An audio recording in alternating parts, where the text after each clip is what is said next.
Did I?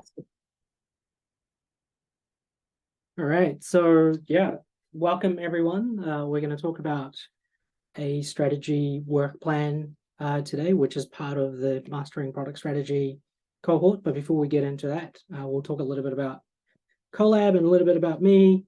So I'm Sahel. I am currently head of core platform at Futureverse, which is a New Zealand-based Web3 AI platform company. We build platforms for gaming studios to get into Web3 and a bunch of other stuff. And I look after the core platform in that in Futureverse. I've also been in various other companies previously: Zero, Storypark, TradeMe, and a couple of other sort of coaching engagements that I do as a side hustle, supporting people and product managers and product leaders do product management better. So that's a little bit about me. I'm not sure if Toby, if you wanted to jump in and introduce yourself as well. Yes, hi. For those I haven't met, I'm Toby. I am one of the founders of Colab, and I also lead product and product teams at Zero, and also got the chance to work with Sahel at TradeMe. So I've also done product at sort of other New Zealand companies like TradeMe. So played in both B2B and B2C, and also consulting with product management, but have a real deep passion for growing and seeing product people grow. And all of this, like Colab, is kind of focused around unlocking more growth for product people, because I've certainly experienced in my career that it can be hard to access, and especially hard to get support in and around learning how to apply and grow in your product management role. So that's a little bit about me. Nice. Did you want to carry on and talk about Colab? Yeah. Or I'm happy to jump. Yeah. I can do that. So I think, a number of you will know what Colab is about, but I think what we really come down to as a principle is that product management isn't just this kind of thing that you can tick the box on skill sets or particular certificates, and that's going to make you great at it and give you the ability to create an impact, because really it's about creating impact in product management. It's about driving business outcomes, about driving customer outcomes. And so understanding how you take some of the theory and the practice of it and apply it is what we kind of believe at Colab, so it can create that impact rather than just tick the boxes on certificates. So a bit more about kind of how we do that. You probably know we run cohort-based programs. And so the concept there is to really unlock what we call sort of live cohort-based learning. And that's where we make sure people are learning not just from the instructor, who is a practicing instructor and has real world experience, but actually from peers who are experiencing challenges or insights from different companies and different product experiences. And then we have an underpinning platform that drives sort of resource and community integration. And so this is what it's a little bit about, that kind of aspect of learning, sharing, and growing through that as a kind of growth loop almost, which is a thing we talk about in strategy a lot. And it's about accelerating your growth, as I said. So when we do any of our programs or any of our work, it's all about how do we make product people better day to day and help them grow from day one in their careers. The final thing I should point out is we sort of have this approach here. We have our 3 pillars: community, content, and application. We've got awesome instructors like Sahel, who are, real world people working within product organizations who can not only teach the fundamental theory, but talk to how they've actually applied that. And then we underpin that with things like content, so our modular and applicable lessons, and then things like application, which is actually learning to do what you need to do in product, like we're going to cover today with the product strategy workbook. So that's how we approach things. Very lucky to call a whole lot of people members, and a number of you here as well. So good to see you again. But most importantly, we have people completing these cohorts and telling us that there's really high value they get from them. So that's that's the core thing really for us, is focus on high quality. We're not trying to get 10,000 members just to hit a number. We're trying to find the right people we can drive impact in for their career. So that's our focus around that. Nice. I think there's just a couple more slides. I'm happy to pick it up from here if you want. Yeah, go Toby. for it. Yeah, awesome. The Colab offerings are focused across like the product management sort of career life cycle. There's obviously moving into product, so new people or aspiring product managers or associate product managers that are looking to build up their skills and key competencies and remove or lower the barrier to entry into product management. And then there's moving up. So whether that's a associate or a product manager moving to level up into a senior product manager or an intermediate product manager, the moving up offering is helping you sort of refine those skills that help you become higher impact product practitioner.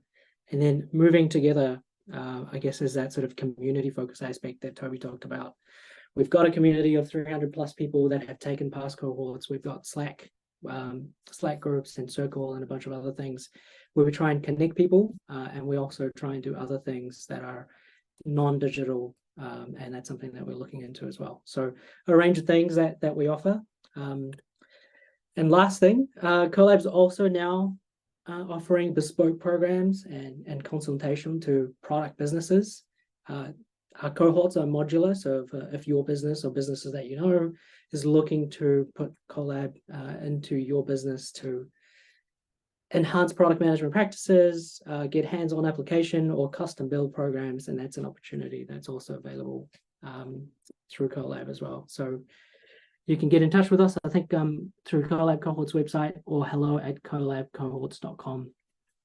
I do have a bunch of other slides that I'm just going to kind of skip over and come back towards the end, but these are some of the programs that we are offering right now, and they're all open, mastering product strategy as well.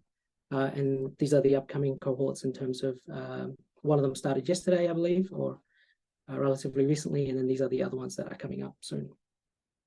But let's get into kind of the actual topic that you're all here for, which is developing your strategy work plan. Before I dive into that, what I want to cover is this Colab product strategy stack, which kind of brings everything that we cover in the strategy, mastering strategy cohort into one slide, starting from the overall company context. What is the long-term vision, the mission, purpose for the company, and how does that kind of get articulated in the company strategy for the next few years, typically three years or shorter if your company is a startup or early phase. And then how does that interplay with the product vision? Because the company strategy defines where you're going to play. How does a product strategy and product vision help to achieve those things? So how does a product area fit in? What is the long-term vision for the product? Painting how customers' world will be different based on things that you might build, whether they're product or product and services and other type of experiences.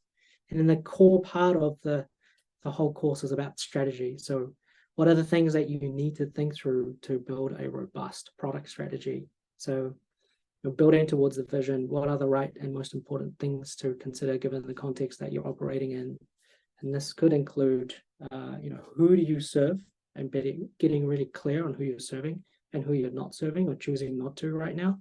What are their biggest problems that they're facing that you have an opportunity to influence and impact given the company priorities? And how do you prioritize and sequence the set of things that you will do to maximize both short-term outcome for your company and your customers, as well as the long-term impact that you can have?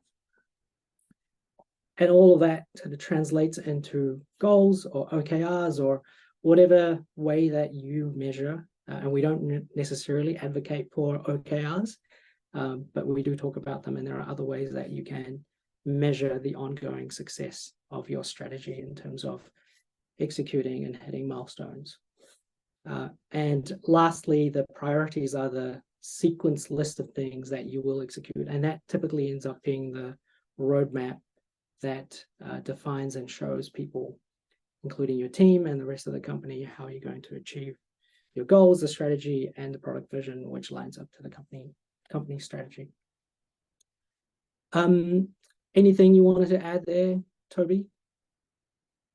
If you're still here, Toby may have left. I think No, Toby hasn't left, but Toby will have yes. soon. Ironically, I've got to leave soon because I've got to go and do a 3-year strategy workshop. So I'm going to take this and go apply it in the day job.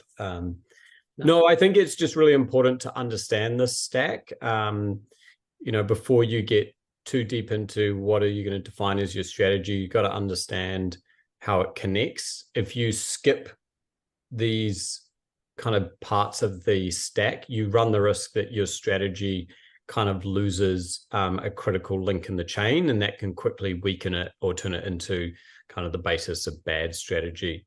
So while it can feel a bit odd doing a vision without really knowing maybe what you want to build on your roadmap, you need to make sure you're doing those types of things first to really ensure that roadmap is pointed to the right priorities and outcomes. Yeah, nice. Good point. And as part of the cohort, we also provide a workbook, which effectively becomes your work plan. And it is a lightweight but structured workbook that helps you take the learnings that you have throughout the cohort and apply it week by week. So, some of you have taken this course and have probably had the opportunity to apply this workbook and the work plan. And it's there effectively to help you focus on what is the core and critical information that you need to gather from the stack as you work through the stack without sort of paying attention to any, or just getting distracted by fluff. And the workbook gives you a guided roadmap and leads you as a product manager through the process of defining and developing and delivering products that resonate with your customers and works for your business. So I'll dive into the workbook and show you, and then deep dive into a specific topic, which is the product market fit, which forms a core part of this strategy in terms of which areas you focus on. The couple of other things I do want to mention before I show you the workbook is that it's a simple workbook. I use it myself in my work as a head of core platform. I use it as a guiding and a starting point to make sure I don't forget anything. And I kind of have enhanced it to add a few other things that are relevant for my work from a Web3 perspective. So I found it super valuable. And what I love about it is, as well as that each one of these sections, like here, week 1, for example, has some guiding questions to get your thinking going and helps you focus on the critical bits that you need to complete. So let me see. Yes.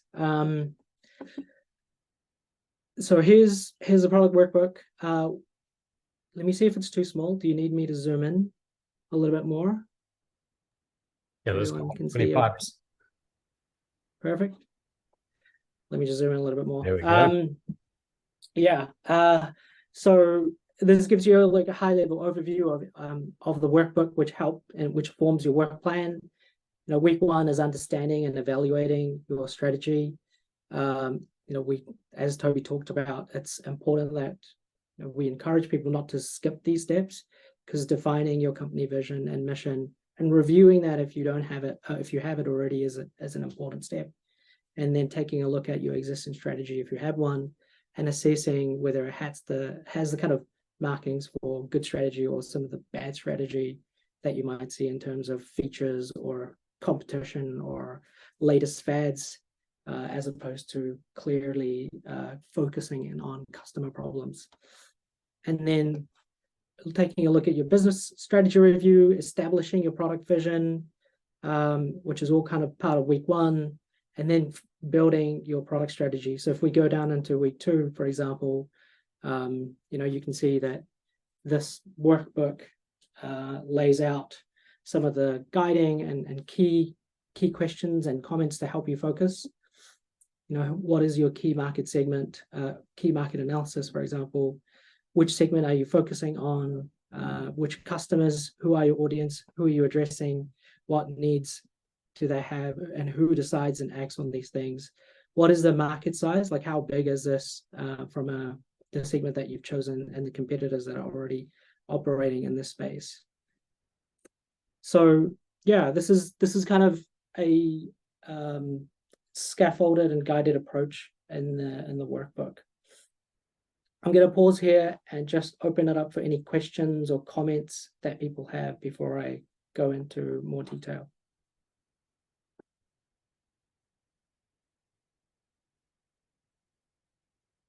No? Awesome. Just jumping back up here at the top, as I mentioned, the strategy, the product strategy piece is in week 2, and it guides you through some of those steps. Week 3 and week 4 are some of my kind of most interesting areas that I get excited about, which is the acquisition, retention, and monetization. This is where you really get to kind of do some research and think about, what problems you're really going to solve. Do you have a new product or a new feature and you're focusing on acquiring new customers, or are you focusing on retention, because that is your key problem that you need to solve that helps you achieve your product vision and the company strategy? Or is it that you've already got retention but you need to kind of monetize these customers? So it helps you hone in on what is your core focus. And for most business strategy processes, you'll probably do one of these, or at max 2, depending on how big and broad your strategy is.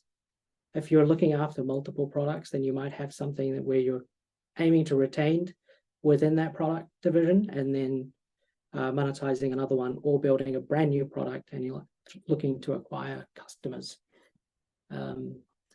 And as part of this step here as well, we often talk about growth loops, which Toby mentioned right at the start, and that forms a core part. So that's the kind of workbook which forms your work plan and helps you and guides you through the whole process. And all our cohort participants get this, and it's aligned with the learning that we go through every week.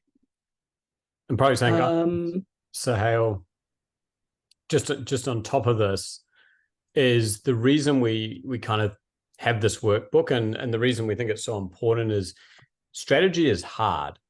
Like if you've ever tried to build strategy, you will know it's a very, very hard thing, and it's hard to know where to start. It's sort of hard to know which order of things to follow. But it can be a very logical part of product management if you follow the right steps. And so the workbook is really aimed at giving that guide to work through, with enough room to allow for the context and the uniqueness of your company or your context to be added in. And so what it really helps you do with a workbook is just have that framing, so you can bring all the information and insights, which is critical to strategy. A lot of people make this mistake of going straight to here's my 3 fancy themes, and improve customer retention with AI is kind of our strategy. We're actually, especially what's under weeks 2 and 3, is really about digging in to sort of frame up and get that information before you make those decisions. So what we believe is if you have this type of workbook, it's a lot easier to get started with your strategy, a lot easier to work through it, rather than staring at the blank Miro or the blank Word doc and wondering how you get started. Andre. Yeah, good point. Andre, you had your hand up? Yeah, sorry, just a quick one, and sorry if you've already answered that. So when you're doing the course, are you developing an abstract product strategy for an abstract product, or how does it work? Yeah, so we leave it up to you, and it's completely your choice whether you pick a product or a feature or a product area that you're working in directly for your work, and you can go through and complete all of these things in the workbook based on your context. We also give you a couple of other kind of starters if you don't want to do that, or if there's a commercial sensitive information that you don't want to put it on this Google Doc, for example. So we might say, use threads from Meta as an example, which is relatively public, or some other example from New Zealand context. So it is really your choice. You can also just make up something. Maybe you've got a little side project that you're working on, and so it's really flexible. We also offer, as part of the course, the opportunity for you to share that with us as course instructors, and to get reflection and get review and get feedback on what you've filled out, or if you have questions that you're filling them out. So that's an additional sort of, call it office hours, or we're available on Slack to jump onto a chat or a conversation. Cool, thanks. That makes sense. Yeah, it's a big pillar of any of our cohorts, Andre, which I think is that application and real life application. So similar in this product strategy cohort. So yeah, it's always nice when it's real world. Grace also had a good question there, Sahel, which I like, which is about the co-creation of strategy. So what I would just call out with that, Grace, is the assumption is there that you will be co-creating the strategy. So you will be going out and working with your kind of team members, wider business stakeholders to build the strategy. What the workbook allows you to do is look at what areas you need to dig into with those co-creators. So if you know that you need to assess your product market fit, that might actually be a full workshop you do to gather that information, then be able to input it into the workbook. So I would highly recommend that you make sure it is a co-creation process within your business, but it does allow you as a product leader to hold the framing and make that clear for that group to be able to drive that input into the right areas and connect it all together from those different co-creation sessions. So it sort of allows you to be almost the quarterback of the strategy and bringing everyone together and following the right process, but certainly shouldn't be taken as you have a workbook that you do in silo and then turn up and present it back. That tends to not work. Yeah, the ivory tower syndrome. Yes. Yeah, I think so much of product management, and building on what Toby said, is you're often facilitating the conversations, and strategy in this case also is, you may have some thoughts and opinions, and depending on the organization context, you might be expected to deliver all of these things, but I think it's best, as you say, it's co-creating, getting the insights from other people, but you're facilitating the process end to end. And this workbook and gives you a plan of questions and things that we should go through, ideally together. And there might be some bits that you individually do, and there'll be other bits that other people do individually, and come together and kind of check your notes and assess and do that workshop together to build a similar, I guess, get everyone on the same page so that you can put the most important bits into your strategy work document as you go along. How I've typically ended up doing this is, doing my own individual research first, and then I encourage everyone else to do that as well, and then come together as a group. And then as a product leader, for example, at Xero, all the other leaders expected that I do the synthesis and then kind of write down what I think are the right opinions about what we should focus on after the discussion. So they expected me to do the first draft, and then they critiqued it and pulled it apart, and we all collectively put it back together after discussions. So multiple rounds of individual, collaborative, to get everyone on the same page. But yeah, great question. And it's something that we talk about often as well, in terms of the whole strategy cohort, that you're doing this iteratively, and you're doing this with, both individually and collaboratively with wider groups as the more further down you progress. Did that? Yep, I think, Toby, you need to drop off. I do. I'm going to go build some strategy, folks. Yeah. Then I'll work out which bits work and come back and keep evolving that workbook. I did leave a link there for LinkedIn. You're welcome to connect and flick me a message if you want to connect further. But also Sahel and Anna here, part of our Colab team, are here to answer your questions today and really help you understand a bit more about this if it's of interest. Otherwise, I hope you get some really good value from this. And amazing to see so many of you here kind of just wanting to learn a bit more about product strategy. So I'll leave you in the safe hands of Sahel. He's a mastermind, and we'll drop some further knowledge now on some key parts of product strategy. Enjoy. Awesome. Thanks, Toby. So I wanted to just pick one particular topic, which was, product market fit, which forms going back to the workbook, this area here in terms of, week 4, identifying potential product market fit expansion opportunities. So, what is product market fit? It doesn't kind of happen, it isn't a switch. It often is a, series of things that go right. And there are some signals that you can look for that gives you an idea that you've reached or getting closer to product market fit. And they're obviously on the slide, good retention, the most obvious one. You get customers, they don't leave, they stay with you. So you have low churn or good retention, and high engagement along with that as well. That is a right fit for your product. So Uber, for example, for most people, it's probably like maybe once a month. Maybe others, there's different cohorts within that are using it more often. But Gmail, for example, might be an everyday thing from a retention and engagement perspective. Your number 2 is obviously you're not burning money like crazy. Money usually is about getting and acquiring customers. So often you're doing marketing or of some kind to get customers, whether that's paid marketing or you're doing a lot of work within your product to get SEO working, or you have a whole bunch of other kind of content creation that's trying to push new content out for free to get people in, and that content creation aspect costs you money as well. So number 2, a clear sign that you have product market fit is you're not burning money like crazy to get more customers, and each customer costs you less and they become more profitable because you've got good retention as well. The third point obviously is word of mouth is strong.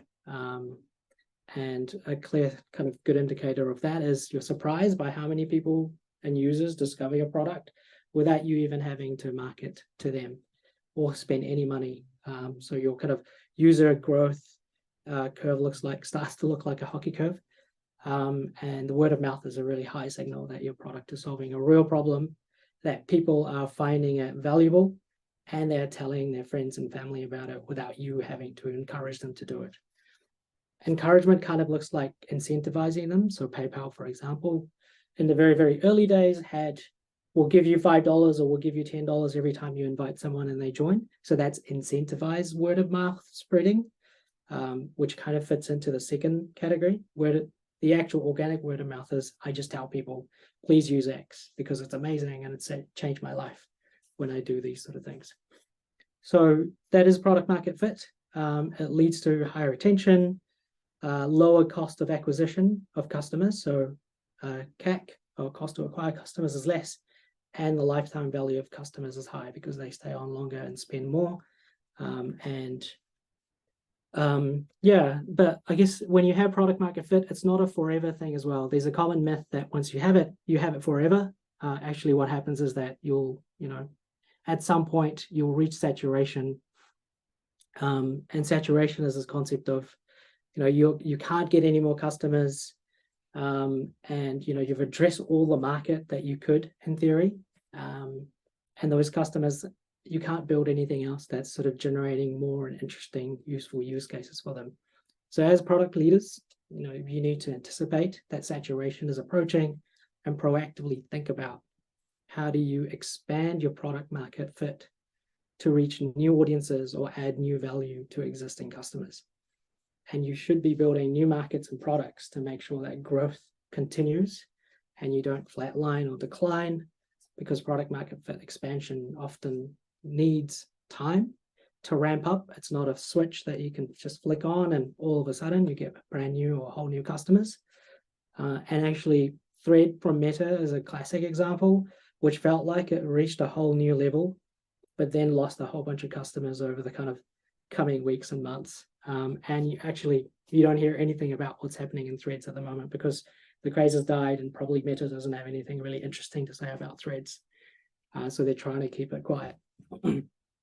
So yeah, saturation is kind of the product market fit killer. And have to remember that you don't get product market fit immediately. It's not a switch. So you have to think about it quite early as your core product is reaching saturation.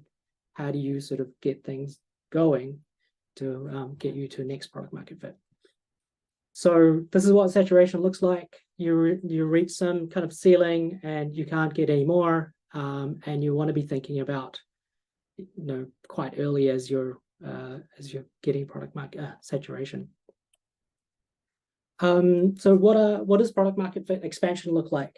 You have a couple of ways to think about it, really. One is you're serving a bigger proportion of the market, so percentage of the market that you capture through, you might start with students, and then you go with, older students, or you go to parents, or you go to teachers, for example, as well as, I guess that's the addressable market piece. Or you serve a bigger market. So you started with New Zealand, you go to Australia, and then you go to Canada, as you're reaching different and higher markets. And a good way to kind of visualize it as well is to think about, what is it that you initially started serving, and what were the core capabilities and problems that you were solving, and you had a healthy competitive positioning. So that means that nobody else was serving it in that space. Either you were cheaper, or you were solving a problem in a unique way that nobody else was able to compete with. So that's your initial product market fit space. And then you adapt and add existing products to new markets. So a geography is a good way of thinking about it, or launch complementary products. And I'll just show you some examples of what those actually look like in real world. Uber is a classic example. It started as actually very, very early days, it started on one railway station only, and it was a texting service that said, when you arrive and you need a taxi, text this number and we'll get a cab to you. So that's what it started at, and it worked really well, and they expanded to more, and expanded to San Fran, and then expanded to new geographies once they saturated the San Francisco market into new cities. And they did that one city at a time, and then eventually one country at a time, for example, New Zealand. And then they added a bunch of other things. Uber Eats and Uber Pool, and some other duds as well. Like I think Uber Flights may have been one of the things that they were trying to add, but didn't really take off. So that's kind of one way to think about how do you, as you reach saturation, product leaders from a strategy perspective are thinking about what else do we need to add from new expansion or new use cases. Some more examples: Airbnb, low cost. We'll go, Jamie. Low cost accommodation for budget travelers, to unique travel accommodations, experiences, Airbnb Plus, and business travel were other things that they added along the way. Couple more examples: Spotify, which started as all the music that you want, build your own playlist, get recommendation for songs, unlike anybody else that was doing at the same time. And then they've added those additional kind of expansion from a subscription perspective, where you can listen ads-free, collaborative playlists with friends and family accounts, so everyone else can listen and get a cheaper discount. And the newest thing that they've added, which are podcasts. Apple's a really interesting one, and it's kind of one of my favorite. I'm not a Mac or an Apple user. I've been a Windows user for about 25 years, but I'm really fascinated by just the tremendous focus on long-term strategy that they have. So obviously they started with the Macs, and then added music with iTunes and iPods, which gave them the next product, because the Mac was reaching saturation. They couldn't reach any more customers. Windows had dominated the kind of desktop and business environment. So the iTunes and iPods and music was the next best thing for them, and really unlocked them from reaching saturation. And that opened the door for iPhones and iPads, and then TV. So they're going into the movies, and TV series, and obviously Apple Money, which often doesn't get talked about, but it is significant, with over $10 billion worth of money deposited into people's accounts that have Apple Card. And when you think about it, they've only really been around for a very limited amount of time.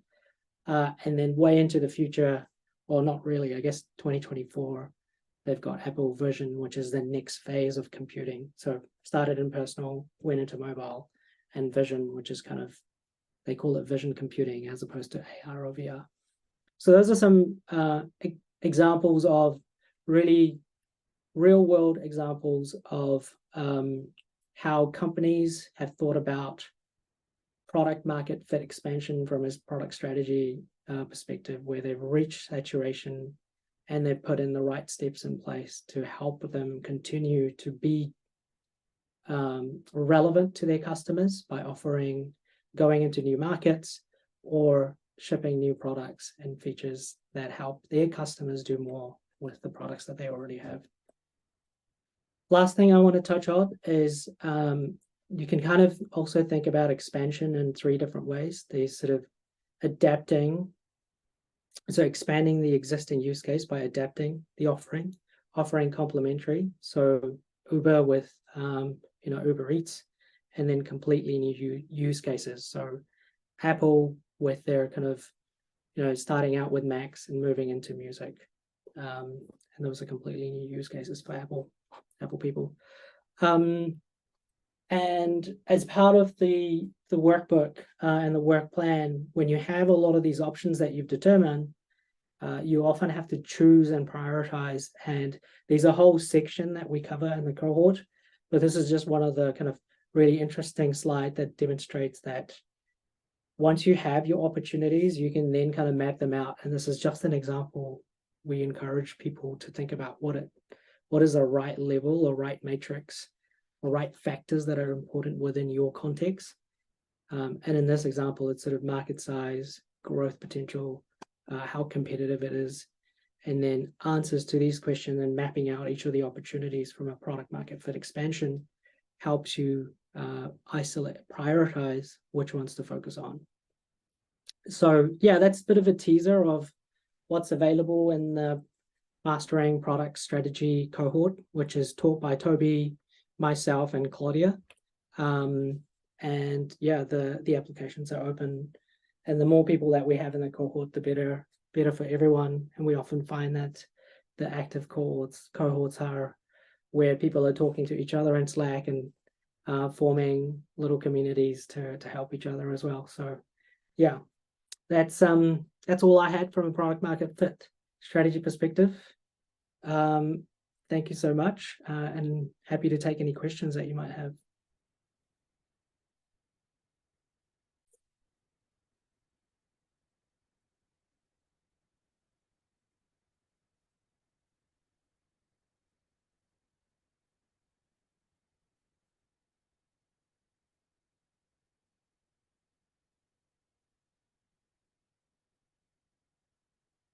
No, there are no questions. So yeah, thank you everyone. And please do check out our Colab Cohort website for all the latest information and all the latest cohorts that are running across strategy, across advanced product management, and then moving into product management from other parts.